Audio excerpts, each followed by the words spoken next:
प्रसंग चल रहा है। भगवान के परम महाभागवत भक्त भी हैं, भगवान के अवतार भी हैं, रुद्र भगवान के अवतार हैं श्री हनुमान जी महाराज।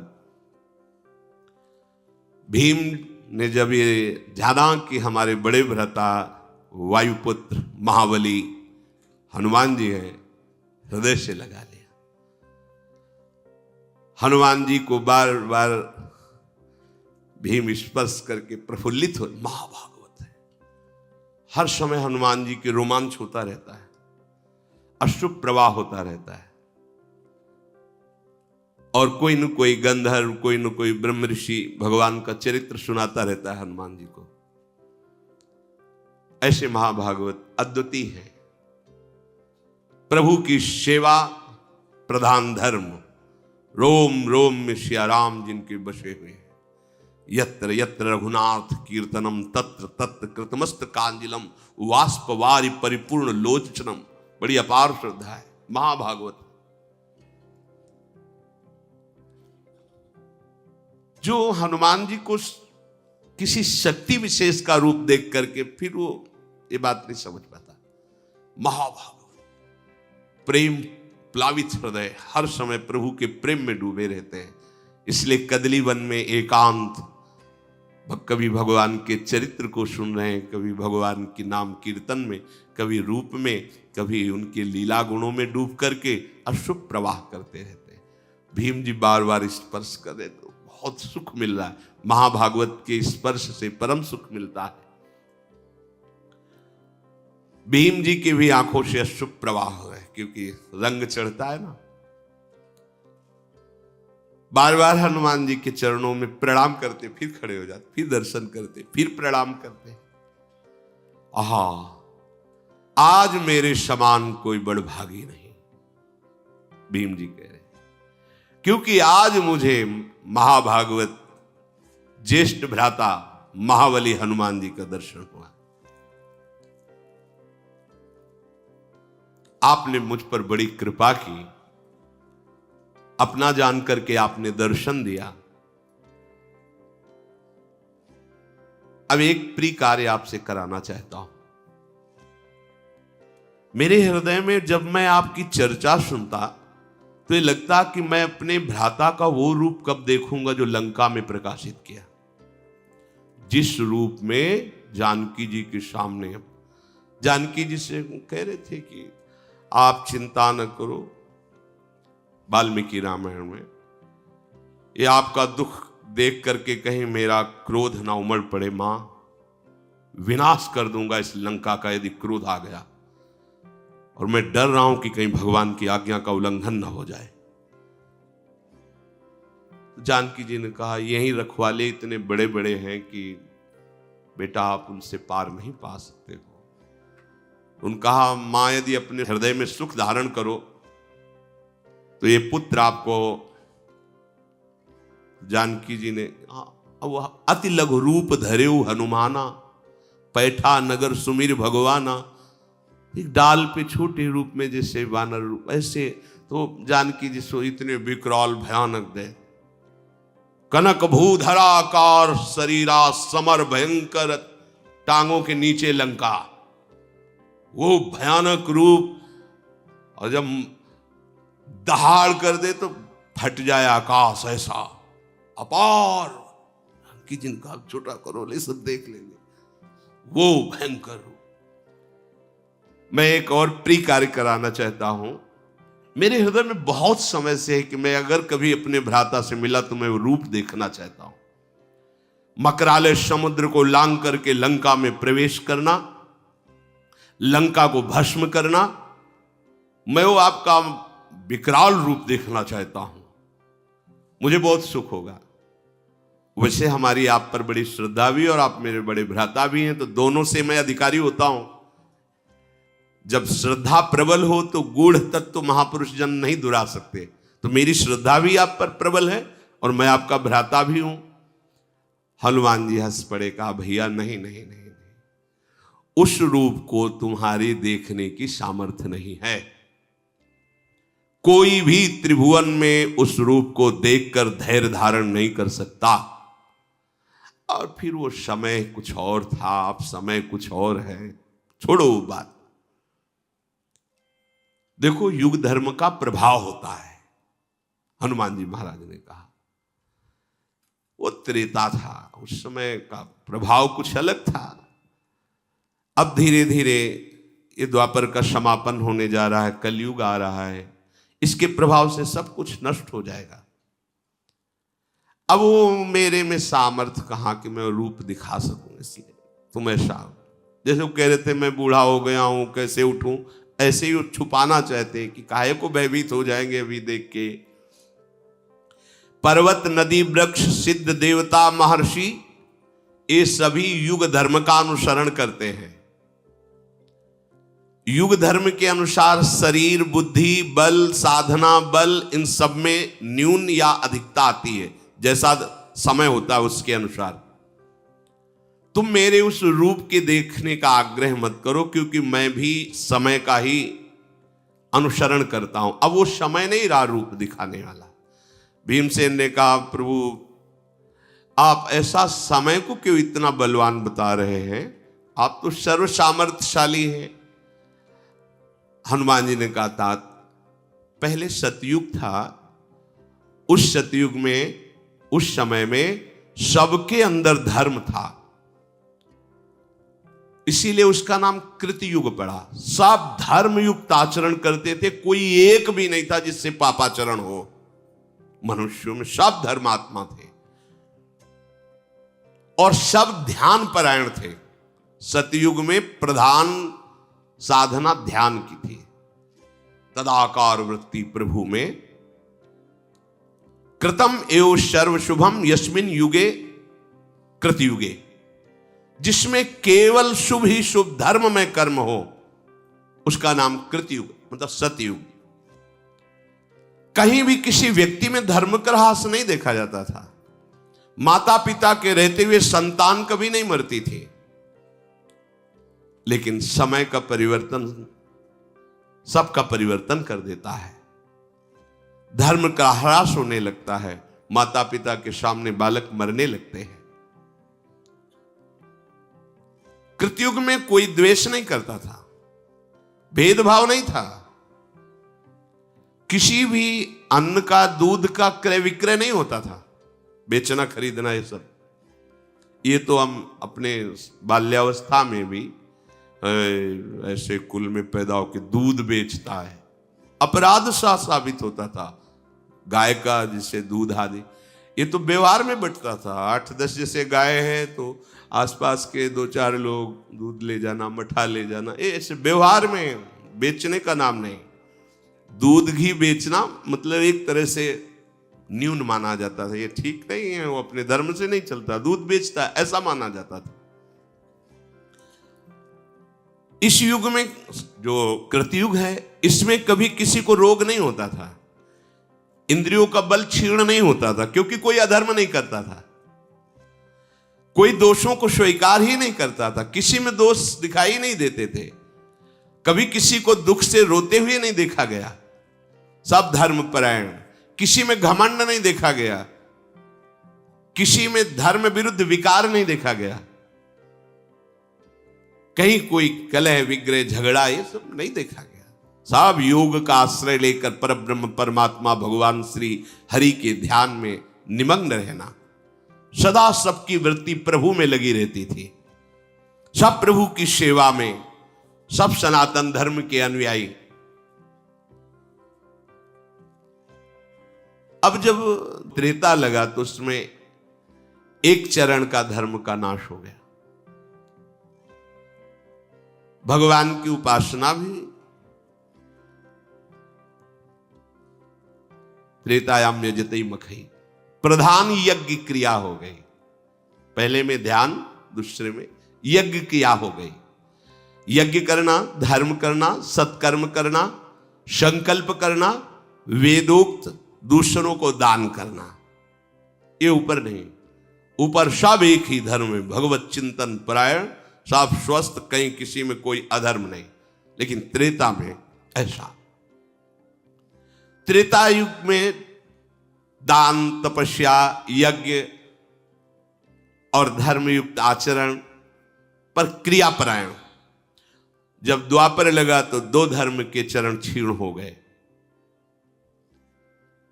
इसमें पूजा प्रधान हुए।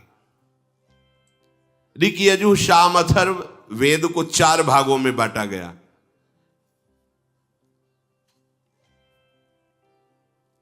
बुद्धि का, सात्विक बुद्धि का धीरे धीरे क्षय होने लगा, जो दिव्य निर्णय कमजोर होने लगा। सत्य से भ्रष्ट होने के कारण द्वापर में ही अनेक रोगों का प्रादुर्भाव हो गया। मन में विशुद्ध कामनाएं पैदा, जहां भागवतिक होती थी, ये आराधना, वहां भोग कामनाएं पैदा होने लगी। बहुत से दैवी और प्राकृतिक उपद्रव शुरू हो गए, रोग आदि शुरू, ये कृतयुग में नहीं थे। अब जो आगमन होगा भी कुछ दिनों बाद, हनुमान जी कह रहे, क्योंकि भीम से बात करें, ये द्वापर का अंतिम चरण है। ये जो कलयुग आएगा तो इसमें एक ही चरण रह गया, 3 चरण धर्म के नष्ट हो गए। इसमें प्रायः लोग तमोगुणी और रजोगुणी ही रहेंगे। भोग वासना की प्रधानता रहेगी, उपासना की नहीं। तभी तो कोई बिरले। वैदिक सदाचार लुप्त। व्याधि, आलस्य, प्रमाद, क्रोध, हिंसा, दोष, शारीरिक रोग, मानसिक रोग, भूख, प्यास, भय, उपद्रव, ये प्रधान गुण हैं कलयुग के। ये प्रधान गुण हैं। इसमें कलयुग में धर्म का धीरे धीरे पूर्णतया ह्रास हो जाता है। अब किसी को डर लगता है क्या कि मैं किसी महात्मा के विषय में क्या बोल रहा हूं? कुछ नहीं, कोई भय नहीं। पैसा मिले, कुछ भी दिखाना पड़े, कुछ भी बोलना पड़े, किसी को भी कोई भय नहीं। नहीं, तुम्हारे सुकृत जब होगा तो देखा जाएगा, अभी तो मौज में है, अभी तो आ रहा है। बस हमें अपनी भूख मिटानी, अपनी वासना की पूर्ति करनी। उपासना का कोई लक्ष्य नहीं कि जब तक हमें सत्य वस्तु का बोध न हो जाए तब तक किसी पर निर्णय नहीं किया जा सकता। सामने होने पर भी बहुत काल तक हम उसका निरीक्षण परीक्षण करेंगे। यदि अधिकार मिला है, फिर उसके बाद सत्य पर पहुंचकर फिर उसके विषय में बोला। युग परिवर्तन होने पर कलयुग से ऐसे सब प्रभावित हो जाते हैं कि केवल सुख सुविधा भोग सामग्री मिले, बस। वो कैसे मिले इससे कोई मतलब नहीं। क्या कर रहे हो, क्या धर्म है, क्या धर्म, इससे कोई मतलब नहीं। लोक क्षीण होने लगता है, प्रकृति उल्टा उसे दंड देने लगती है। आम की फसल जब आती थी तो अपने लोग बच्चे थे, झोला लेकर भाग जाते और 1-1 किलोमीटर तक आम के अलग अलग बगीचे होते थे, गांव के पूरे ऐसे बगीचे। 3 बजे उठ करके सुबह भाग के चले जाओ, 10-20 किलो आम फिर ही ले आओ। तो जैसे 4-5 बच्चे गए, अब रखवाले में बूढ़े दादा है, उनसे राम राम की, और आम बिनने आए होगे? नहीं, हम तो अपने बगीचे जा रहे हैं। 4-5, 2 उनको बातों में लगाए, 2 बिन लिए, फिर 2-4 भाग में कर लिए और भाग गए। मतलब स्वाभाविक। कहां वो बड़े बड़े वृक्ष, 1-1 गाड़ी आम गिरे, ऐसे वृक्ष, बड़े बड़े वृक्ष कहां रह गए? जितने रसाल हैं, जितने रस वाले जो वृक्ष हैं, जो पूज्य वृक्ष हैं, वो अंतर्ध्यान हो, प्रकृति परिवर्तित होती चली जा रही। जब वर्षा होनी चाहिए तो बूंद नहीं, धूल उड़ रही है, और जब फसल पक के तैयार हो तब वर्षा हो रही है, सब नष्ट हो रही है प्रकृति। क्यों? क्योंकि धर्म का ह्रास। युग का प्रभाव मनुष्य को कमजोर कर देता है। ये आगे जो कलयुग आने वाला है, इसमें कोई चिरजीवी नहीं होगा। भारी तपस्या भारा। कितने साल को बोले? 20 साल। क्या बोले? High blood pressure, low blood pressure, 500 sugar, और कितना चाहिएगा बेचारा है? अब तो यार दिखाई दे रहा है, केवल पैंट शर्ट दिखाई दे रहा है, उनमें जांग कितनी है तो समझे में नहीं आ रहा है। गांव में जैसे और खेत की रक्षा के लिए नहीं धोख खड़े किए जाते थे, ऐसे नजर आ रहे। हाँ, मतलब वो चलते हैं तो बस वो कपड़ा ही हिलता नजर आता है टांगों का।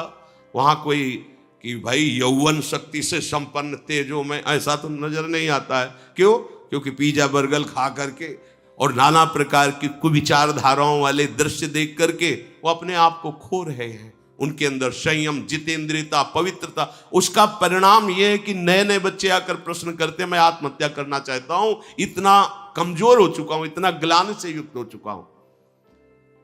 शास्त्र के द्वारा जब आप संयम से चलेंगे तो आपको दिखाई देगा कि आपका ये शरीर भी स्वस्थ है, आपकी मानसिकता भी स्वस्थ है, आपके विचार आपको प्रसन्न रखेंगे। जब अधर्म होगा तो सबसे बड़ा दंड जानते हो क्या मिलता है? विचार न्यून कर करके उससे नकारात्मक सोच में डाल दिया जाता है।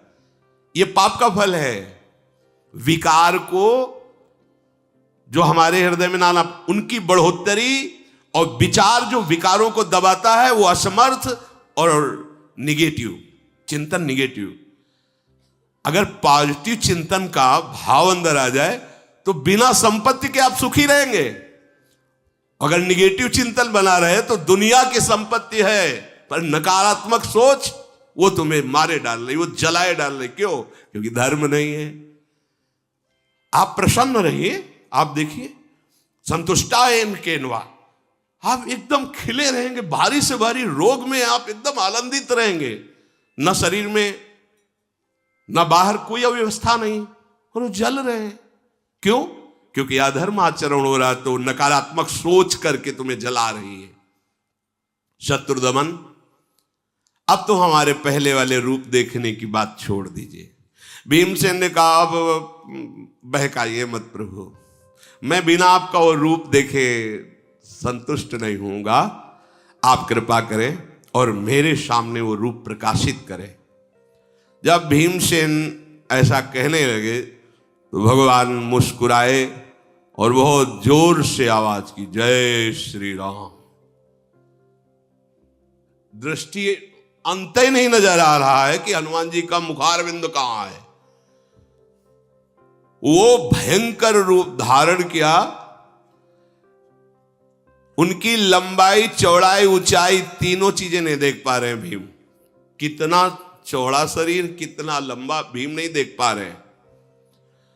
कदली वन को लांघकर गंधमादन घुटनों तक आ गया। गंधमादन पर्वत, ऐसा नहीं है, गंधमादन पर घुटनों तक आ गया। हनुमान बोले बस करें या और बढ़ाएं। उनका इतना विशाल स्वरूप दे, लाल आंखें, विकराल दाढ़े, और उनकी श्वास ऐसी चल रही थी जैसे प्रचंड तूफान चल रहा हो। हनुमान जी की श्वास, भौहें तन गई क्योंकि विकराल रूप देखना चाहते थे। और पूंछ को हिलाकर जो फटकारा, ऐसा लगा कि आकाश फट जाएगा, ऐसी आवाज प्रकट हुई। हनुमान जी के सामने जैसे सहस्त्र सूर्य उदय हो गए, ऐसा तेज प्रकट है। पूरे कंचन बरन विराज सुविशा, सुवर्ण में मेरु पर्वत 4 लाख योजन का है, छाती के सामने है, और ऊपर हनुमान जी है। भीमसेन की आंखें बंद हो गई, घबराहट पैदा हो गई। हनुमान जी मुस्कुरा कर कहे कि मेरा ये स्वरूप अभी पूरा नहीं है। इतने में ही तुम्हारा हृदय घबरा गया, आंखें बंद हो गई। मैं इससे दुगना भी बड़ा हो जाऊं, मैं जितनी भावना करूंगा मेरा रूप उतना ही बड़ा होता चला जाएगा। जैसा मैं सोचता हूं वैसा ही उसी समय रूप धारण कर लेता हूं। भीमसेन जी ने देखा कि सुमेरु पर्वत को भी लांघ करके ऐसा भयंकर रूप। भीमसेन घबराहट से बैठ गए, मतलब धरती को पकड़, केवल देखने मात्र से। फिर धीरे धीरे हिम्मत की, हाथ जुड़े और खड़े होकर कहा, हे महाभागवत, मेरी अब सामर्थ्य नहीं है, आप अपने रूप का स्मरण कीजिए, मैं इस रूप को नहीं देख पा रहा हूं। घबरा गए जैसे अर्जुन जी प्यारे लाडले कृष्ण सारथी बने बैठे हैं, तो हे कृष्ण, हे सखे, ऐसे बात करते हैं। तो बताते बताते फिर कहा, देखो मैं कौन हूं जो अब समस्त दिशाओं को आच्छादित करके विकराल वो। आप कौन है प्रभु? बोले बढ़ा हुआ काल का भी महाकाल। ऐसे अर्जुन पसीना पसीना कांप गए। तुम आदिदेवा पुरुषा पुराणा तुमस्य विश्वस्य परम निधानम वितासि वेद्यम परमम च धाम त्वया ततम विश्वमनंत। कांप रहे अर्जुन, महाबली अर्जुन, दिव्य गांडीव धनुषधारी, दिव्यास्त्र वेत्ता, भगवान के रूप को देखकर कांप रहे हो। कह रहे संवरण कीजिए, मेरी सामर्थ्य नहीं कि मैं आपको देख पाऊं। ऐसे भीम जी हनुमान जी से, प्रभु मेरी अब नेत्रों में सामर्थ्य नहीं रहेगी कि मैं आपके स्वरूप को देख सकूं। अप्रमेय ये पर्वताकार शरीर। तो जब समुद्र लांगे थे तो हनुमान जी को एक बाल्यावस्था में विनोद में सांप मिल गया था। इनका स्वभाव ही था, इधर मारा वो वृक्ष टूटा, इधर तो ऋषि का आश्रम सब विध्वंस हो गया था। खेल खेल में कोई गुस्सा नहीं।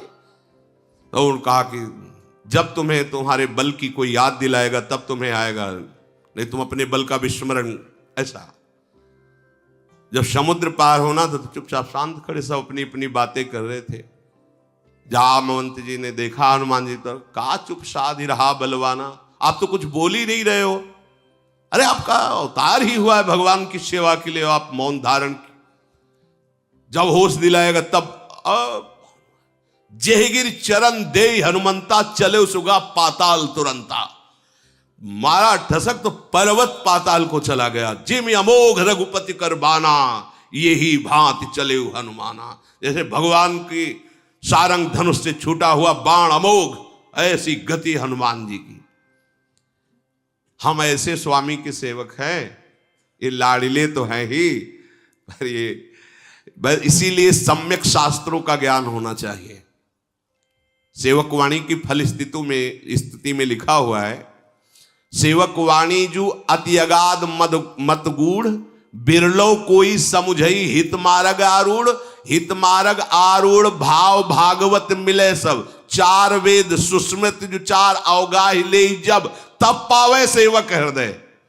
नहीं तो लगेगा कि अरे महावर लिए प्रियाजू के सामने खड़े हैं, कैसे भगवान। ये वही भगवान है जिनको काल देखकर भी थर्रा जाता है। यशोदा जी छड़ी लेके डांट रही हैं, रो रहे हैं, कैसे भगवान है। ये वो ही भगवान है जिनकी भ्रकुटि विलास सृष्टि लय हुई। सेवक जी कहते हैं, राधा वल्लभ भजत भज भली भली सब होए, भीर मिटय भट जमन की, भय भंजन हरि सोए। ये भय भंजन हरि सोए, भरम भूले हो भटकत कत। ये लाडले फूलों से खेल रहे हैं, लेकिन है कौन। सोई वही हरि है, जिनके बल से सब बलवान हैं, जिनके भय से सूर्य तपता है, जिनके भय से मृत्यु अपना काम करती है। ये वही प्रभु है, कोई और थोड़ी। वही हमारी प्रियाजू की भ्रकुटी के तन जाने पर हाथ जोड़कर विनय पूर्वक वहां लाडली को मनाते हैं। इसीलिए हमारे माई श्यामाजू को राज। प्रभु श्री भीम जी बोले, मेरे मन में एक बात आ रही है कि इतना महान बल, इतने महान आप हो, और आपने रावण को मारा नहीं। ये रूप देख के तो लगता है कि प्रभु कोई आपके सामने नहीं टिक सकता। फिर भगवान श्री राम को प्रयास करना पड़ा मारने के लिए। मुझे तो ऐसा लग रहा है कि आप अगर अपने बाहुबल का प्रयोग करें तो त्रिभुवन का विनाश कर सकते हैं। मारुति नंदन, अपनापन करके मैं पूछ रहा हूं कि आप समर्थ होती हुई रावण को क्यों नहीं मारा, सियाजू को क्यों नहीं वापस ले आए। भीम के ऐसा कहने पर कपिश्रेष्ठ हनुमान जी मुस्कुराते हुए बोले, सेवक का परम धर्म है कि स्वामी का यश हो, ऐसे ही कार्य करना चाहिए। बड़ी गूढ़ बात, ज्ञानी नाम अग्रगण्यम। सेवक का परम धर्म है ऐसे ही आचरण करे, बर्ताव करे, जिससे उसके स्वामी का यश हो। तुम ठीक कह रहे हो, ये अधम राक्षस रावण मेरे सामने भुनगे के समान था, मैं उसे ऐसे पीस सकता था ऐसे, किंतु संपूर्ण लोकों में मेरे स्वामी की कीर्ति में बाधा पड़ जाती। हाँ, रावण ने सियाजी चुराया और हनुमान जी वापस सियाजी को लाए और रावण का विनाश किया। ऐसा नहीं, स्वयं मेरे प्रभु ने विनाश किया। ये सेवक की चतुराई। जब वापस लौट करके लंका से आते हैं तो एक सुग्रीव जी का बगीचा था जिसमें मनमानी सब फल पाते हैं। सूचना पहुंची कि पहरेदारों को भी पीट करके जितने भी आपके प्रधान वो सब फल खा रहे हैं। सुग्रीव जी आनंदित हो गए। बिना राम काज किए उस फल नहीं खा सकते थे हमारे सेवक जन, इसका मतलब राम काज हो गया। किसने किया? बोले मारुति नंदन हनुमान ने। सामने देखा आ रहे, मुख प्रसन्न तन तेज विराजा, समझ गए कीनेस रामचंद्र कर काजा। बड़ा स्वागत। भगवान राम भी खड़े हो गए, सम्मान के लिए नहीं, जैसे मां अपने बेटे को गले लगाने के लिए खड़ी हो जाती है, ऐसे हनुमान जी को गले लगाया, हाथ पकड़ा, अपने आसन पे बैठाला। ऐसे हनुमान जी सरक के चरणों में बैठ रहे।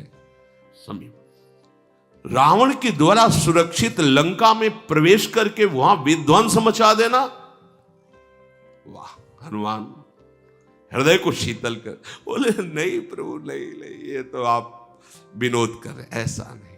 शाखा मृग की यह मनुसाई, शाखा ते शाखा पर जाई, लाग सिंधु हाटक पुरजारा, निश्चर गण बद विपिन उजारा, सो सौ तो प्रताप रघुराई, नाथन कछु मोरी प्रभुताई। प्रभु हमारी तो ताकत इतनी, एक डाल से दूसरी। मुझ बंदर की ताकत क्या कि समुद्र लांग कर जाना और रावण जैसे राजा के सुरक्षित राज्य में प्रवेश कर आग लगा देना, विध्वंस मचा देना। वहां मैंने देखा ये सब राम प्रताप कर रहा है। वहां मैंने आपकी कृपा को देखा, प्रभु आपका प्रताप ये सब कर रहा था। ऐसा नहीं बोला बचन विगत अभिमाना, ये महामहिमा होती। हाँ हाँ प्रभु हम गए, ऐसा नहीं। सेवक वही जो स्वामी की यश कीर्ति को फहराए, कहीं भी मान हृदय में स्पर्श न करे। श्री रामचंद्र मेरे आराध्य देव, मेरे प्राण प्रीतम प्रभु हैं। सेना सहित जब रावण का वध किया, सीता जी को वापस लाए तो उनकी कीर्ति हुई, मेरे स्वामी की कीर्ति हो, यही हमारा परम धर्म है। नहीं तो रावण मेरे लिए भुनगे के समान था। उस रूप में कह रहे हनुमान जी। बालक ही थे ना, वो मां से कहा मां मुझे भूख लगी है, कुछ खाने को दो। तो बोले जो लाल फल, सुबह का टाइम था, वही पाना, मतलब मीठा लगेगा, अच्छा रहेगा। तो आकाश की तरफ देखा तो लाल लाल अरुणोदय हो रहा था, भगवान सूर्य लील गए। अरे सब देवता प्रकट हो गए महाराज, अब ये कोई फल है खा ले? बाल्यावस्था में सूर्य भगवान को मुख में ले। महाबली महाप्राज्ञ, तुम अपने भाई का प्रिय एवं हित करने में तत्पर रहो। हनुमान जी ने भीम से कहा, वायु देवता सदैव तुम्हारी सुरक्षा में है, तुम उनके पुत्र हो। मैंने इसलिए यहां रोका है कि आगे सौगंधिक वन ये दिव्य देवताओं द्वारा, बड़े बड़े ऋषि मुनियों द्वारा सेवित है। कहीं ऐसा ना हो जाए कि तुम्हारे द्वारा अपराध बन जाए, कोई ऋषि शाप दे दे। और तुम जिस फूल के लिए आए हो, वो फूल का ये रास्ता है, यहां से सरोवर मिलेगा, शास्त्रों फूल है, बलवान हो तुम ले सकते हो जाकर, पर इस मार्ग से मत जाओ क्योंकि यहां तुम्हें सांप मिल सकता है। जब किसी देव वन में प्रवेश करे तो वहां मंत्र जाप करते हुए और नमस्कार मुद्रा में प्रवेश करे। तुम यहां ना मंत्र जाप कर रहे थे, ना नमस्कार मुद्रा थी, बल ऐसा नहीं। आगे जो देव मार्ग में ऐसे नहीं चल, जैसे गुरुजनों के पास जैसे जाया जाता है, उनकी डेहड़ी से हाथ जुड़ गए, ग्रीवा झुकी, बिल्कुल दैन्य एक तिनके के समान दासत्व भाव लेकर जाया जाता। ऐसा थोड़े कि वहां और थोड़ा हिड़ा के छाती ऐसे के हमें क्या कमी, ऐसा नहीं। जितना झुकोगे उतना उठ जाओगे, और जितना उठोगे उतना झुक जाओगे। ये ऐसे दरबार है आराध्य देव का, गुरुदेव का, महापुरुषों का। यहां जितना झुकोगे उतना उठ जाओगे, और जितना उठोगे उतना झुक जाओगे। बस देखना है। ये जो तुम दुस्साहस कर रहे थे ठीक नहीं है, हनुमान जी ने बताया। धर्म का पालन करो, स्वधर्म में स्थित रहो, श्रेष्ठ मार्ग पर चलो। धर्म को जाने बिना कोई भी कार्य नहीं करना चाहिए। पहले जानना चाहिए कि धर्मयुक्त है मेरे लिए कि नहीं। हे भीम, मैं तुम्हें बता देता हूं कि बिना ज्ञान वृद्ध महापुरुषों की सेवा किए बृहस्पति जैसे विद्वान के लिए भी तत्वबोध होना बहुत कठिन है। हनुमान जी महाराज कह रहे हैं, ना ही धर्मज्ञ विज्ञाय वृद्धानुपसेव्य च धर्मार्थी वेदितुम शक्यो बृहस्पति समैरपि। बृहस्पति के समान ज्ञानी हो तो भी उसे तत्वबोध नहीं हो सकता जब तक वो ज्ञान वृद्ध तत्वबोध प्राप्त किए महात्मा का। इस मार्ग में, भगवत मार्ग में अवस्था का सम्मान नहीं होता, स्थिति का सम्मान होता है। 16 वर्ष की अवस्था सुखदेव जी की है, 10,000 वर्ष तपस्या करने वाले महात्मा सब खड़े हो गए।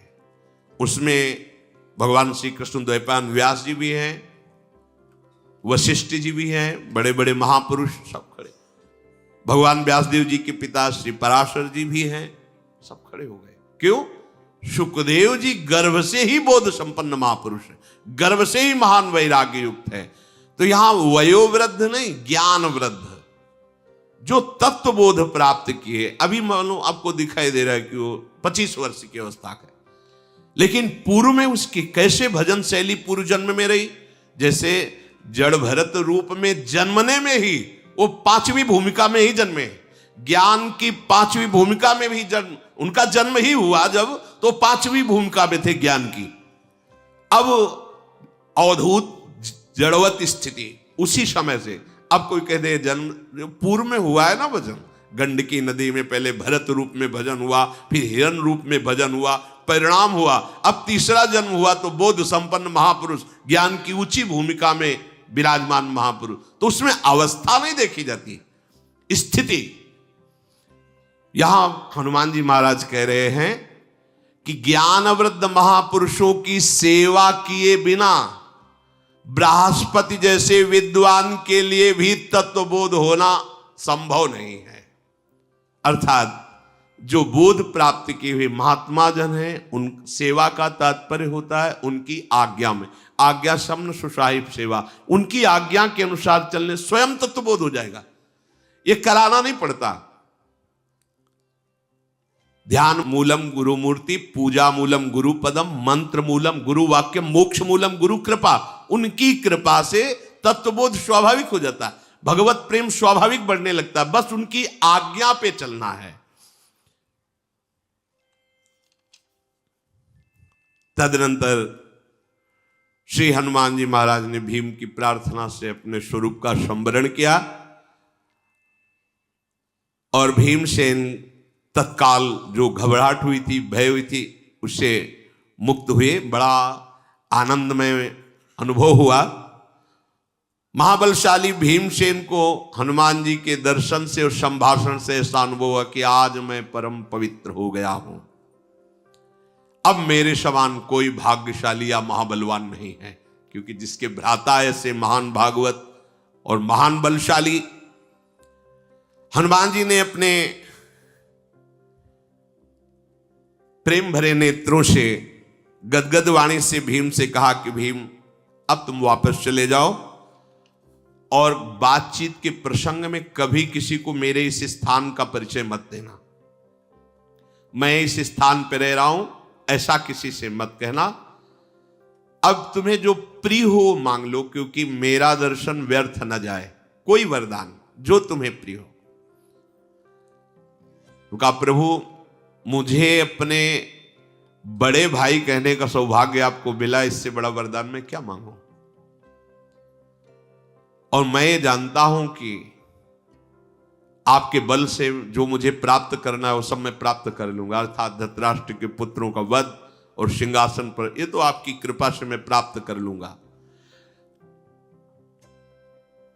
पर आपकी जो इच्छा हो, मेरी इच्छा कोई नहीं। मेरी तो यही सौभाग्य है कि आप हमारे बड़े भ्राता हैं, कहने का सौभाग्य मिला। हनुमान जी ने भीमसेन पर बहुत प्रसन्न होकर कहा ऐसा ही हृदय होना चाहिए। कहने पर भी, मांग ढूंढने पर भी नहीं आनी चाहिए कि मैं क्या मांगू। हमें तो कुछ मांगना भी नहीं आता, आपको जो मन हो, जैसा मन हो आप हमें, ये बात। आज पांडव सनाथ हो गए भीम तुम्हारे जैसे को प्राप्त करके। हनुमान जी महाराज ने कहा, महाबली आगे महान युद्ध होने वाला है। मैं अपनी तरफ से कह रहा हूं, समय में अर्जुन की ध्वजा में बैठूंगा, कपिध्वज, और मैं ऐसी गर्जना करूंगा कि सामने वाले वीर का हृदय भय युक्त हो जाए, बल रहित हो जाए। वो मारा तो मेरी ही गर्जना से जाएगा, निमित्त मात्र अर्जुन बनेंगे। मैं जब ध्वजा पर विराजमान होऊंगा तो ऐसी वक्र दृष्टि से देखूंगा कि सामने जो शत्रु पक्ष के वीर हैं उनकी आयु का नाश हो जाएगा। कपिप्रवर हनुमान जी ऐसा कह के तत्काल अंतर्धान हो गए और भीम उनके बताए हुए मार्ग से आगे बढ़े।